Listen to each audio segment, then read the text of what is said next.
Et Dieu désire libérer ce flot du Saint-Esprit. Et il désire que nous puissions participer à l'expansion du royaume de Dieu. Au chef des chantres des fils de Corée, Psaume 46, Dieu est pour nous un refuge et un appui, un secours qui ne manque jamais dans la détresse. C'est pourquoi nous sommes sans crainte quand la terre est bouleversée.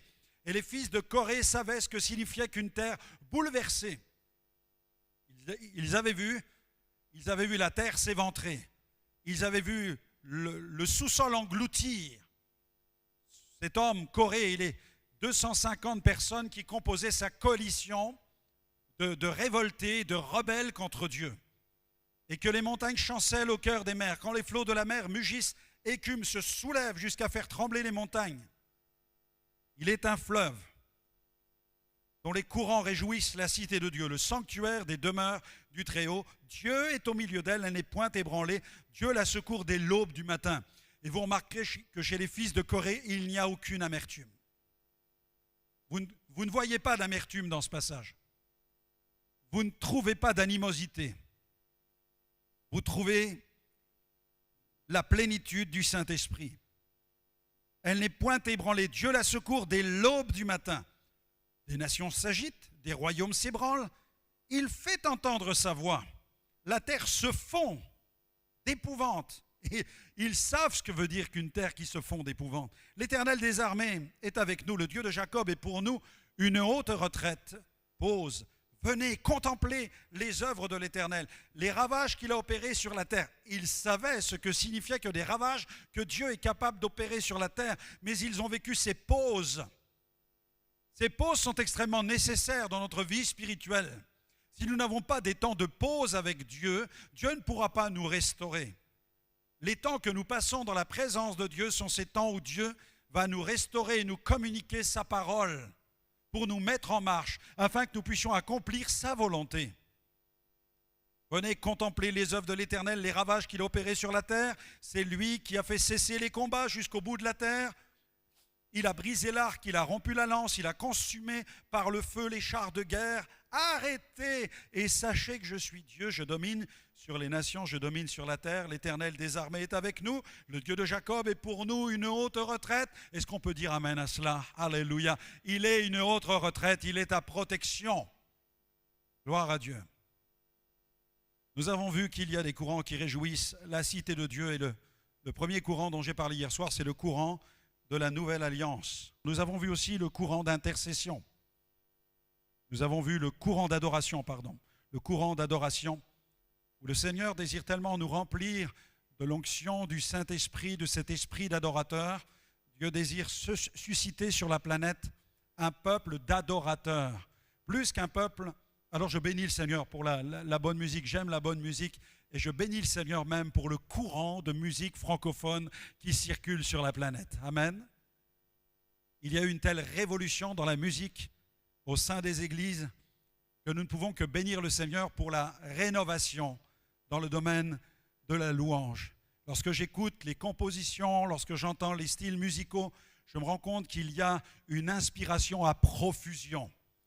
Je bénis le Seigneur pour la musique du passé, je bénis le Seigneur pour le passé, mais je glorifie Dieu pour le présent et je me réjouis dans la perspective de l'avenir. Amen. C'est pourquoi il est important de vivre avec son temps et de ne pas se souvenir seulement de la vague qui est passée devant nous hier. Dieu soit béni pour la magnifique vague qui est passée le long de la plage hier. On peut se régaler. Les surfeurs peuvent se dire hey, tu te souviens de la vague? Tu te souviens de la vague qu'on a prise il y a quelques années? Ouais, gloire à Dieu. Mais il n'y a rien de mieux que la vague que nous allons prendre aujourd'hui. Et il n'y a rien de mieux que celle que nous attendons demain. C'est pourquoi il nous faut vivre avec le temps présent, parce que dans le temps présent, le Saint-Esprit est en action. Ce serait une erreur que de confiner le Saint-Esprit uniquement à l'action qu'il a opérée dans le passé. C'est pourquoi je bénis Dieu pour les revivalistes. J'aime le revivalisme. J'ai étudié la vie des plus grands revivalistes. Mais ce que j'aspire, c'est à vivre le réveil maintenant dans ma génération. Et je veux vivre ce réveil maintenant afin d'anticiper le futur pour que mes enfants et mes petits-enfants, eux aussi, puissent entrer et vivre et surfer sur la vague du Saint-Esprit. Amen. Et il n'y a pas de meilleure évangélisation qu'un peuple qui, par essence, vit dans le débordement de l'adoration. Lorsque des hommes et des femmes vivent le débordement d'adoration, leur évangélisation est hyper puissante. Amen. Parce qu'il n'y a rien de mieux sur la planète qu'un homme et qu'une femme qui sont de véritables adorateurs. Vous pouvez être un évangélisateur. Vous pouvez maîtriser les 4 lois spirituelles de Bill Bright et être capable de présenter l'évangile avec les méthodes point 1, point 2, point 3, point 4. Vous pouvez même l'expliquer en 3 minutes. J'ai formé des centaines de personnes à cette évangélisation-là et je continue à le faire. Comment présenter l'évangile simplement? Méthode 3 points, ce que j'étais, ce qui s'est passé, ce que je suis devenu, comme l'apôtre Paul le faisait. Dieu soit loué pour cela. Mais si ceux qui le font n'ont pas un cœur d'adorateur, ce sont seulement des techniciens d'un message qui s'appelle l'évangile, d'un système qui s'appelle évangélique.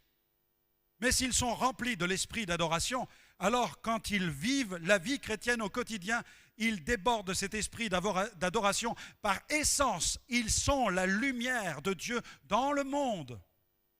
Et ce que le monde a besoin, c'est d'une église qui adore, parce que lorsque nous adorons, nous touchons le cœur du Père, et lorsque le cœur du Père est touché, il répand sa grâce sur notre vie.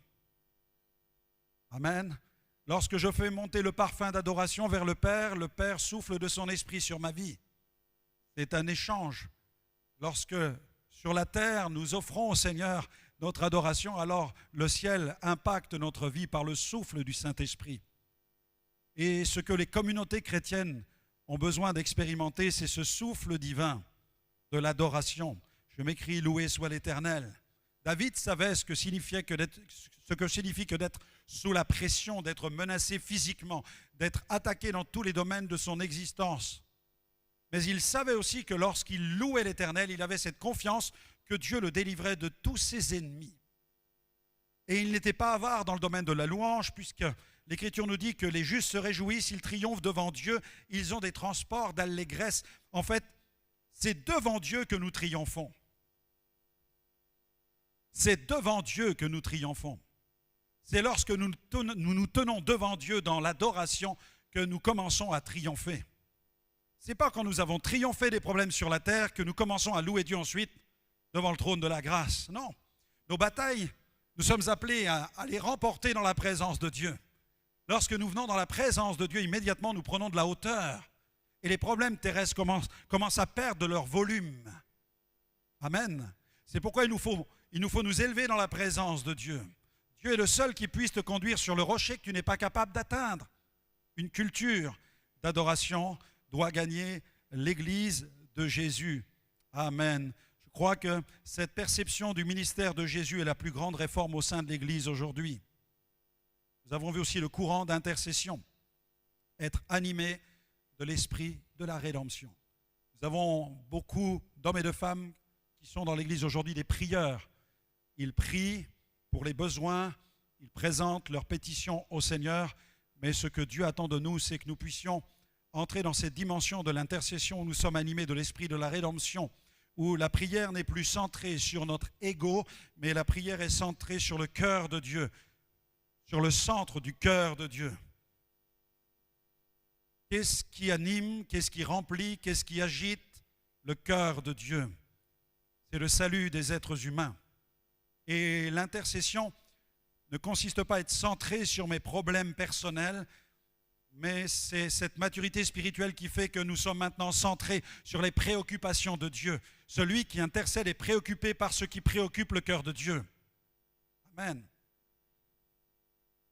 Et lorsqu'on est préoccupé par ce qui préoccupe le cœur de Dieu, on court à la réunion d'intercession. Vous ne pouvez pas imaginer avec quelle impatience mon épouse et moi nous attendons ces temps que nous vivons, même sur Zoom, avec nos guerriers de prière. Depuis 2 ans que nous avons, par la grâce du Seigneur, nous avons entamé ce process d'implantation d'église en avril 2020, donc pas encore 2 ans. Mais en avril 2020, nous avons démarré sur Internet et nous avons commencé à intercéder pour la ville, intercéder pour 3 métropoles, pour toute l'agglomération, pour la région. Nous sommes entrés dans cet élan d'intercession. Nous avons été préoccupés par ce qui préoccupe le cœur de Dieu.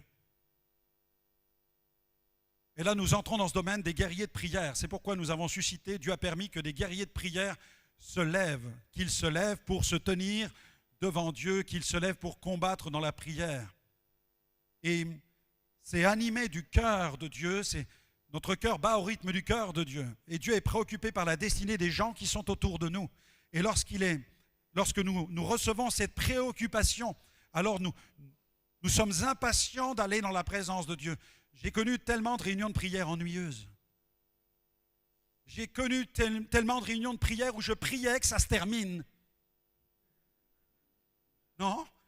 Ou vous êtes différent de moi, mais j'ai connu ce genre de réunion où on aspire à atteindre la faim, à rentrer chez soi, à manger une pizza avec son épouse. Et on ressort de cette réunion de prière et on a l'impression d'être passé à côté de quelque chose parce que les croyants ne sont pas dans cette trajectoire qui les conduit à toucher le cœur de Dieu. Mais lorsque nous sommes gagnés par ce qui préoccupe le cœur du Père, alors nous disons vivement, vivement ce soir, vivement cette semaine, vivement cette réunion, nous allons intercéder parce que nous savons que le cœur du Père est dans cette affaire-là et parce que le cœur du Père est dans cette affaire-là, des gens vont se tourner vers Dieu. Et automatiquement, une église qui intercède, c'est une église qui gagne du terrain. Amen. Alors il nous faut garder les pétitions. Vous savez, c'est un peu comme les listes. La liste, quand ma femme m'envoie faire les courses, elle me fait une liste et puis elle me note bientôt. Elle me dit, tu vas acheter ça, tu vas acheter ça. Ne te trompe pas, tu fais ça, tu fais ça. Et nous, souvent, on vient devant Dieu avec la pétition. On dit, Seigneur, regarde, j'ai besoin de ça. Et on a fait notre liste de courses, comme pour aller dans tel ou tel supermarché. Mais l'intercession, c'est pas ça. Non, l'intercession, tu te présentes tu viens dans la présence de Dieu et tu t'approches de Dieu, tu t'approches du cœur de Dieu. Et là, le cœur de Dieu s'approche de toi et Dieu déverse dans ton cœur ce qui le préoccupe, ce qui l'occupe, ce qui le chagrine, ce qui l'interpelle, ce que Dieu veut voir être transformé. Alors il te pousse dans cette vie d'intercession. Et alors, quand tu commences à intercéder, prépare-toi à quelque chose. Parce que là où des hommes et des femmes intercèdent, alors là, les structures commencent à bouger. Parce que tu te dis maintenant, Dieu vient de me révéler quelque chose, Dieu vient de me montrer quelque chose, et je ne peux plus rester dans cette situation. En fait, tu deviens un revivaliste dans l'intercession. Et tu ne peux plus accepter la sclérose de l'Église, tu ne peux plus accepter la torpeur de l'Église, le sommeil spirituel. Tu commences à t'élever contre cet enfermement, cet assoupissement spirituel. Tu veux voir la gloire de Dieu se manifester dans ta ville. Que Dieu nous aide par la puissance du Saint-Esprit, lorsque nous sortons de l'intercession, à permettre et contribuer à l'expansion du royaume de Dieu. C'est pourquoi certaines églises sont en tension aujourd'hui, parce qu'elles ont dans leur rang de véritables intercesseurs. Mais malheureusement, parfois, la structure, le système de l'Église ne veut pas l'expansion. Et les intercesseurs reçoivent du cœur du Père la dynamique pour l'expansion, mais la structure en elle-même n'est pas prête à recevoir cette expansion. Donc il y a un conflit spirituel à l'intérieur de la communauté. Et c'est pourquoi il faut un réveil. Et c'est pourquoi il faut que le cœur d'une communauté soit gagné.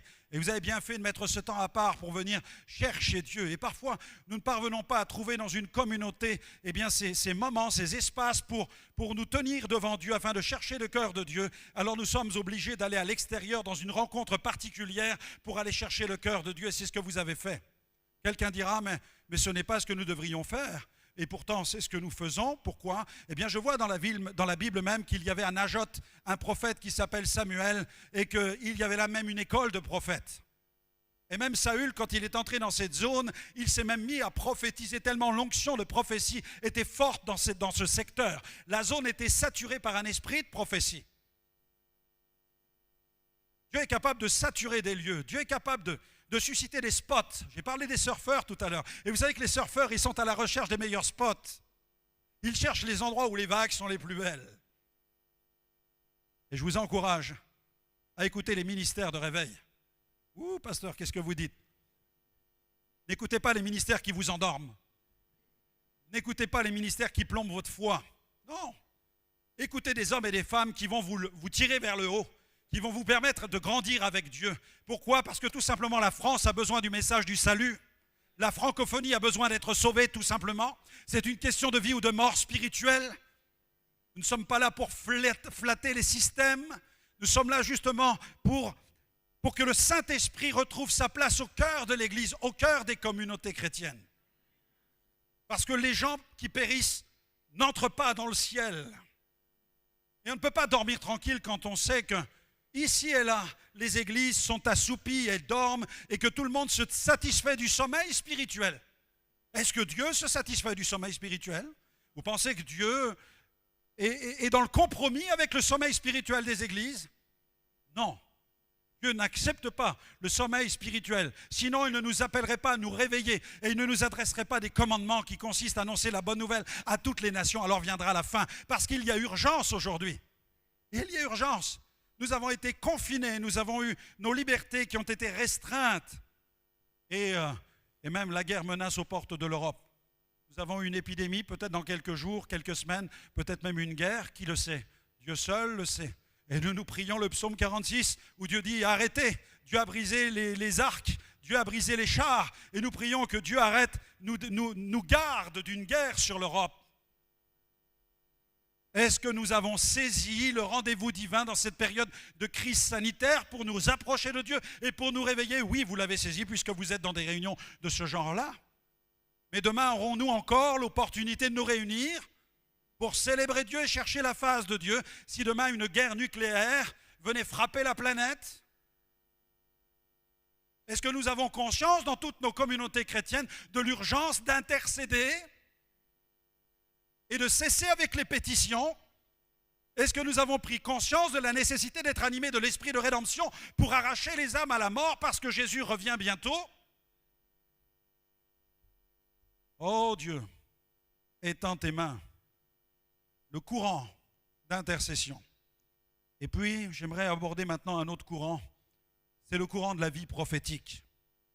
Le courant de la vie prophétique.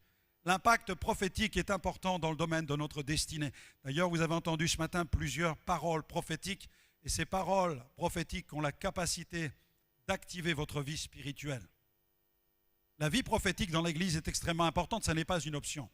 À l'un est donné par l'Esprit une parole de sagesse, à l'autre une parole de connaissance. Dieu a suscité les dons spirituels pour qu'ils puissent être manifestés à l'intérieur de l'Église, et il suscite même des prophètes. Dieu donne aussi des prophètes.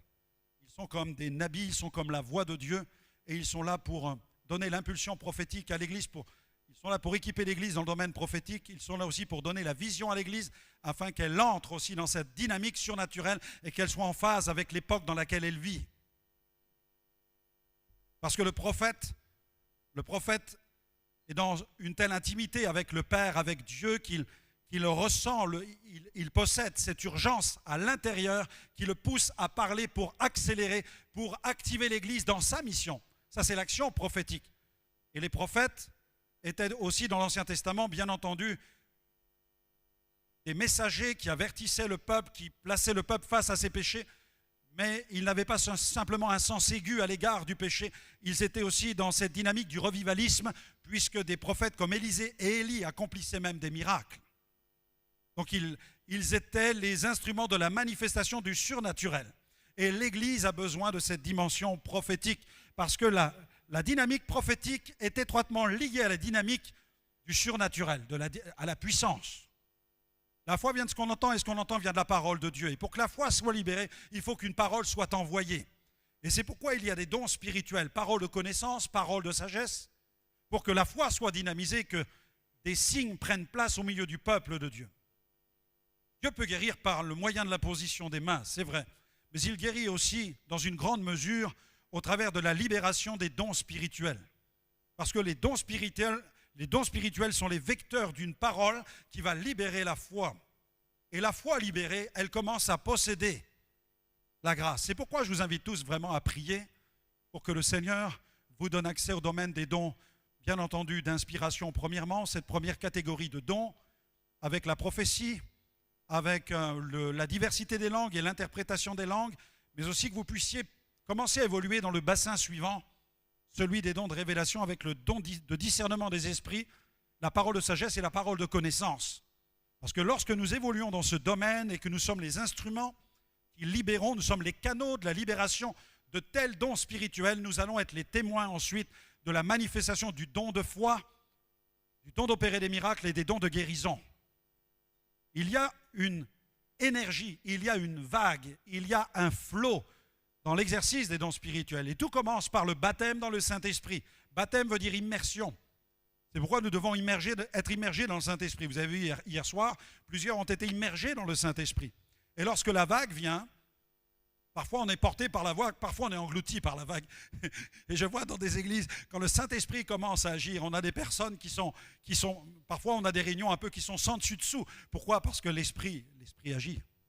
Certains ne veulent pas de cela. Ils ne veulent pas de l'action du Saint-Esprit parce que ça dérange, ça fait du bruit. Mais mon problème n'est pas d'avoir du bruit. Non, mon problème c'est de vivre l'action de Dieu et que les vies soient transformées, portées par la vague du Saint-Esprit. Lorsque dans une église, il n'y a plus le Saint-Esprit, c'est vrai qu'il n'y a plus de bruit. Dans un cimetière aussi, il n'y a plus de bruit. Parce qu'il n'y a plus la vie. Mais dans une salle d'accouchement, vous remarquerez qu'il y a du bruit. Hein? Je ne sais pas s'il y a une sage-femme dans la... voilà. Il y a un homme qui a levé la main, mais c'est une erreur. Il y a peut-être un candidat pour une reconversion. Mais dans une salle d'accouchement, les papas et les mamans savent ce que c'est. On s'en souvient parfois peu de temps parce qu'on voit l'accouchement, on tombe par terre et là on est dans un autre état. Mais dans la présence de Dieu, souvent c'est la même chose. Je vois des gens parfois qui sautent de joie. On voit des pères qui sortent de la salle d'accouchement, qui font 15 fois le tour de l'hôpital. Mais vous avez des pères, ils tombent par terre et il faut les réanimer. Hein. Et bien quand le Saint-Esprit agit, c'est la même chose. Vous avez des gens qui sont tasés, qui tombent par terre, qui sont sans dessus-dessous. On se demande ce qui vient de leur arriver. Mais le Saint-Esprit travaille. Amen. Et il est en train d'opérer une œuvre de guérison. Mais vous en avez d'autres qui courent, on n'arrive plus à les maîtriser. Et ils partent dans tous les sens. Parce que le Saint-Esprit aussi est en train de travailler à l'intérieur du cœur de la personne. Dieu soit béni pour l'action du Saint-Esprit. La puissance prophétique dans l'Église va communiquer un flot de joie. Mais c'est important de bien le gérer. Vous avez vu ce matin, nous évitons les prophéties qui sont envoyées, qui sont criées en public. Pourquoi? Bien, pour la simple et bonne raison que parfois, au premier rang, on n'entend pas ce que quelqu'un vient de prophétiser au dernier rang. Mais le fait de venir devant permet à des ministères de checker, de vérifier, peut-être aussi la théologie de ce que la personne veut partager, l'équilibre de ce que la personne veut donner, le contenu de ce qu'elle veut apporter, la logique, la cohérence de ce qu'elle veut partager. Et lorsque c'est validé par l'équipe ministérielle, alors c'est vraiment une bénédiction. Tout le monde comprend ce que la personne dit. Parfois, on a l'impression qu'il faut que la personne soit toute tremblante ou qu'elle le donne immédiatement, qu'elle reçoive quelque chose. Mais il est mieux de prendre le temps de ruminer, de mâcher. Nous sommes comme des ruminants dans le domaine prophétique. Nous devons apprendre à ruminer la parole que nous recevons. Parce que nous mettons en ordre la logique, les paroles que nous recevons, les raisonnements que le Saint-Esprit nous communique. Et de cette manière, lorsqu'ils sont exposés à l'équipe ministérielle et qu'ils sont présentés, ils sont exposés dans l'ordre et non pas sous l'impact de l'émotion, mais avec l'émotion, mais l'intelligence et le Saint-Esprit et l'esprit de la personne. De cette manière, la parole a véritablement un impact, elle est reçue par le maximum. Et après, nous pouvons même demander est-ce que ça parle à quelqu'un? Est-ce que ça vous parle, ce que vous êtes en train d'entendre? De cette manière, nous voyons que ce qui est dit par le Saint-Esprit porte du fruit dans la salle. Et les mains se lèvent pour valider que cette parole vient d'avoir un impact dans leur vie. Cette dimension prophétique entre directement en ligne de compte avec la destinée des membres des communautés, avec même leur orientation. Il y a l'impact prophétique qui touche à la destinée. Et il y a aussi ce que j'appelle les boosters prophétiques. Donc, dans toute notre vie d'église, nous avons des boosters prophétiques, mais il y a parfois des prophéties qui vont avoir un impact radical sur notre destinée. J'en veux pour preuve plusieurs rencontres que j'ai eues avec des prophètes dans ma vie. Le premier, c'était vraiment dans la rue. J'étais dans le nord de la France, je marchais sur un pont, sur un viaduc, et puis là, j'aperçois dans la pâture quelques caravanes. Je venais tout juste de me convertir, et alors que j'aperçois ces caravanes, je vois sur le chapiteau qui était dressé dans la pâture, Mission Vie et Lumière. C'est un mouvement évangélique francophone. Et donc je descends dans la pâture et puis là, je traverse les blés et j'aperçois un homme qui arrive en face de moi. Il a un chapeau, un grand chapeau, et puis une barbe et une immense moustache. C'est un gitan. Et là, je m'avance vers cet homme et nous nous trouvons à à quelques pas maintenant l'un de l'autre, nous sommes face à face, il me regarde et il me dit comme cela, toi, tu prêcheras l'évangile à des nations. Vous imaginez, il ne savait pas qui j'étais, d'où je sortais, et il me dit ça dans la pâture. Moi, je savais que Dieu m'appelait. Et donc, dans mon cœur, j'avais la certitude, à ce moment-là, après quelques mois de conversion, que j'allais un jour entrer dans ce qu'on appelle un ministère, mais je ne savais pas ce qu'était un ministère. Je ne savais pas à quoi pouvait correspondre le fait de parcourir le monde pour prêcher l'évangile. J'en étais pas là du tout, mais je savais que je prêcherais l'évangile. Il venait de dire à des nations. Et quelques temps plus tard, le Saint-Esprit l'a confirmé par différentes prophéties, ici et là, que j'ai pu saisir dans les réunions. Je ressentais que c'était pour moi. Mais en même temps, je me disais, tu n'es pas le tout seul dans la salle, il y en a d'autres. Dieu peut s'adresser, bien entendu, à d'autres. Parfois, les paroles prophétiques peuvent ricocher dans une réunion. Et puis, Dieu nous a conduits avec mon épouse à entamer un travail de pionnier. En 1988, nous sommes restés dans une petite ville de la région pendant 5 ans. Mais avant d'entrer dans ce travail de pionnier, le Seigneur a confirmé cet appel avec le pasteur qui était en charge de ma formation. Il avait un petit cagibi dans son appartement qui lui servait de lieu de prière. Vous savez, un genre de prayer room, cet endroit où on se tient devant Dieu. Ça faisait peut-être, je ne sais pas, 2-3 mètres carrés. Il avait quelques livres dans sa bibliothèque, un livre de Watchman Nee, quelques livres de Revivaliste, sa Bible ouverte en permanence sur son petit bureau. Moi, je travaillais du matin, à 5 heures du matin, je m'occupais on avait tout quitté, renoncé à notre carrière professionnelle avec mon épouse, et je m'étais retrouvé à devoir, il fallait bien manger chaque mois. Alors ici, à Troyes, avec un diacre, nous nous occupions de travailler à nettoyer un supermarché de la ville. On y passait du temps de 5 heures jusqu'à 9 heures du matin. Et ensuite, j'allais dans des usines du coin et je ramassais l'huile qui était par terre. En fait, j'étais là pour nettoyer des machines-outils qui perdaient de l'huile. Et donc, c'est incroyable. Vous savez, nettoyer de l'huile, il n'y a rien de pire que d'essayer de faire cela parce que l'huile, ça laisse des traces. Mais Dieu me formait. Et là, quand je voyais cette huile, je disais, Seigneur, remplis-moi de ça. Mais d'une huile qui vient du ciel. Alléluia. Et puis quand je quittais mon travail, donc j'allais voir le pasteur et il me disait, allez viens, on va dans mon cagibi. Et là, il laissait la porte entrouverte et puis on avait juste la place pour une deuxième chaise. On lisait un passage et on priait.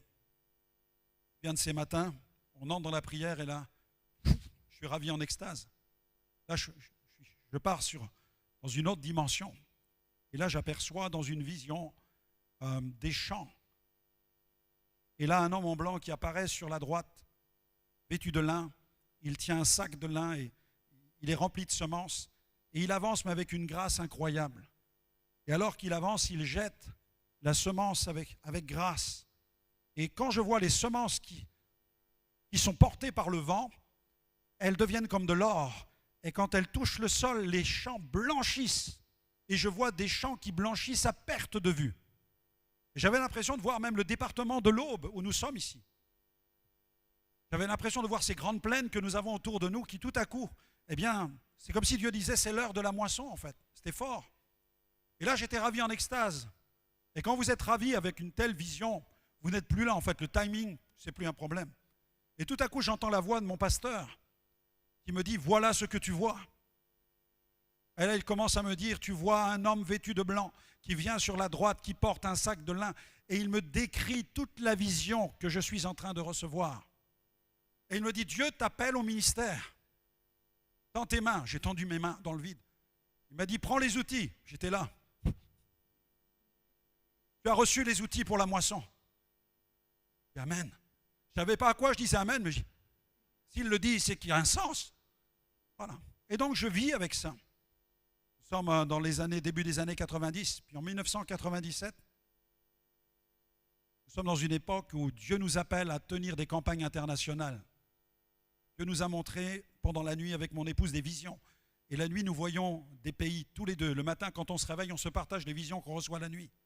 Et Dieu nous montre que nous allons aller dans des pays où les gens n'ont pas la même couleur de peau que la nôtre, que nous allons voir des grandes foules se tourner vers Christ.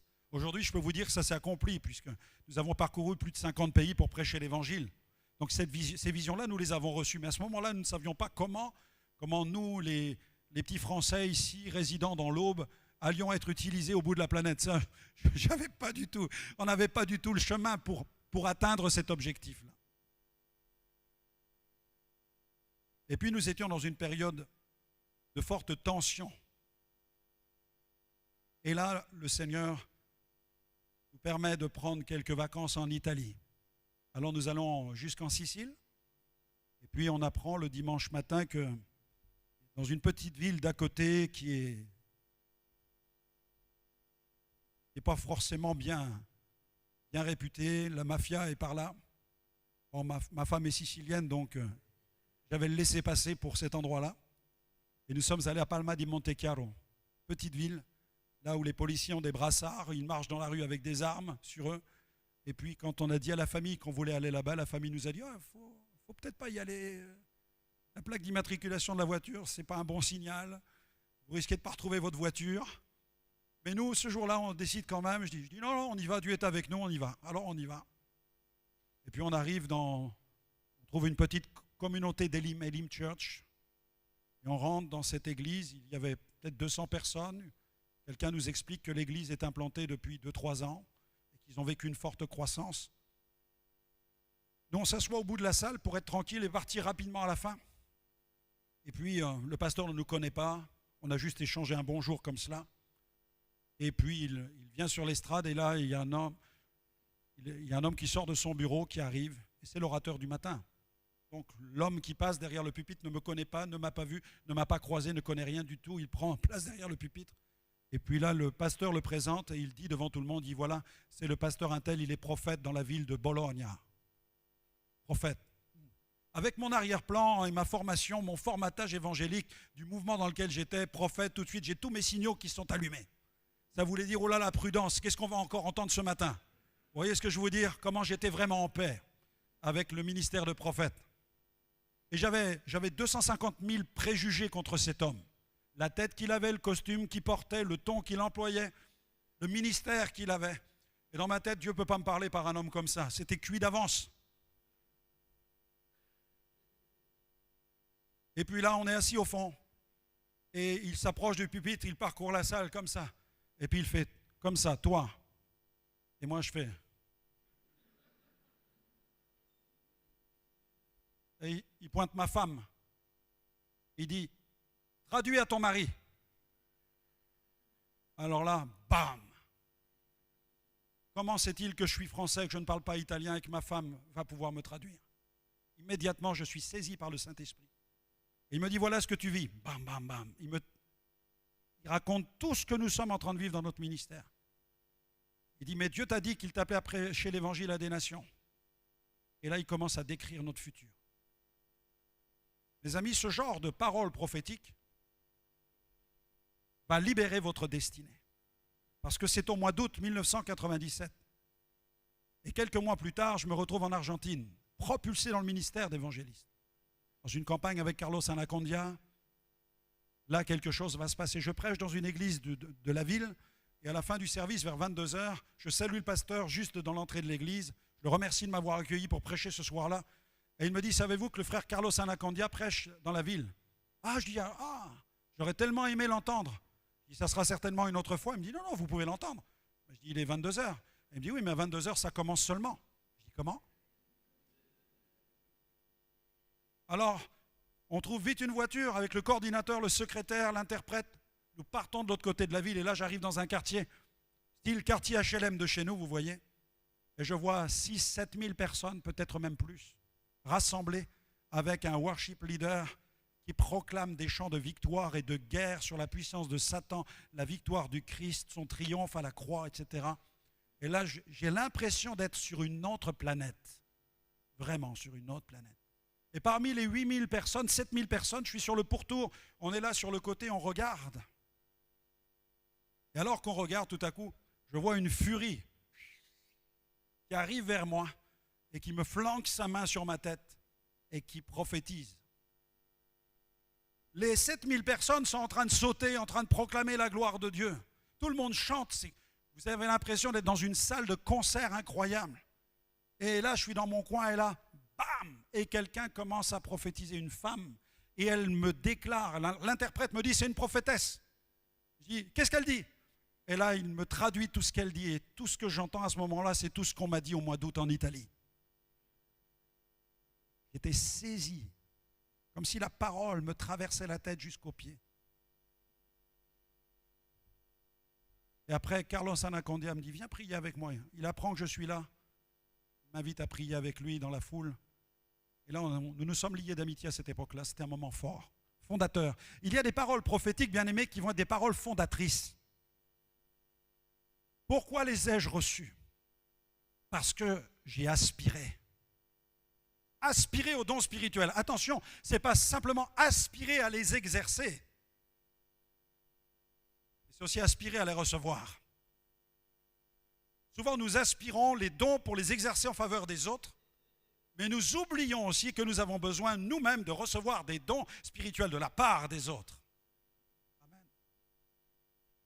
Et il est important que nous puissions nous tenir devant le Père pour dire, Père, j'ai besoin dans mon ministère de la voix du prophète. Souvent, à des moments critiques dans mon ministère de tension, je m'adresse à Dieu et je lui dis, Seigneur, j'ai besoin de rencontrer un prophète en ce moment. Même les prophètes ont besoin de prophètes, attention. Même les prophètes ont besoin de prophètes. Oui. Même les apôtres ont besoin des prophètes. C'est important. Nous avons besoin à certains moments de notre vie de vivre la parole prophétique qui va faire de telle sorte qu'il y aura un avant et un après. Une parole qui va booster, qui va vraiment énergiser. J'appelle ça des dragsters prophétiques en fait. C'est comme un dragster qui vient dans votre vie spirituelle, boum, qui vous engage. Parfois qui vous pousse à déménager. Qui vous pousse parfois à changer de pays. Moi je connais des hommes et des femmes qui ne seraient jamais partis au bout du monde si un jour ils n'avaient pas croisé la route d'un prophète qui leur a dit « Dieu t'appelle dans tel pays ». Moi j'ai connu un couple comme cela. Ils travaillaient dans le service avec nous. Et puis, ils me parlent, ils me partagent leur fardeau d'aller dans un pays d'Asie du Sud-Est. Et pour me rassurer, ce collègue me dit « T'inquiète pas, ça va. Pour l'instant les portes sont fermées, ça va mettre quelques années, on va travailler encore ensemble. » Il essaie de me rassurer. Et je lui dis « En septembre, tu ne seras plus là. » Et c'était fini, il est parti en septembre. Ça, c'est la puissance du Saint-Esprit. Par la parole prophétique, t'envoie dans ta destinée. Nous avons besoin de cette onction-là dans l'Église, parce que c'est ce qui met les ministères en marche, c'est ce qui met les églises en mouvement. La parole prophétique est accompagnée de la puissance. Dieu soit loué. Dieu soit loué pour cette dimension. Dans 1 Corinthiens 13, versets 1 à 2. Je parlerai les langues des hommes et des anges. Si je n'ai pas la charité, si je n'ai pas l'amour, je suis un airain. Un airain qui résonne, une cymbale qui retentit. Quand j'aurai le don de prophétie, la science de tous les mystères et toute la connaissance, quand j'aurai même toute la foi jusqu'à transporter les montagnes, si je n'ai pas l'amour, je suis rien. Et l'une des voies par excellence, c'est de baigner dans l'amour de Dieu, de baigner d'abord dans l'amour du Père. Parce que comment pouvons-nous aimer si nous ne baignons pas dans l'amour du Père ? Parce que celui qui prophétise doit être animé de l'amour du Père. Un père prendra soin de ses enfants. Un père prend soin. Et si je baigne dans l'amour du Père, quand je prophétise, je serai toujours animé de cet amour en faveur de la personne pour laquelle j'exerce le don spirituel. Comment prophétiser pour quelqu'un si je n'aime pas cette personne? Comment prophétiser dans l'église si je n'aime pas les gens, si je n'aime pas l'église?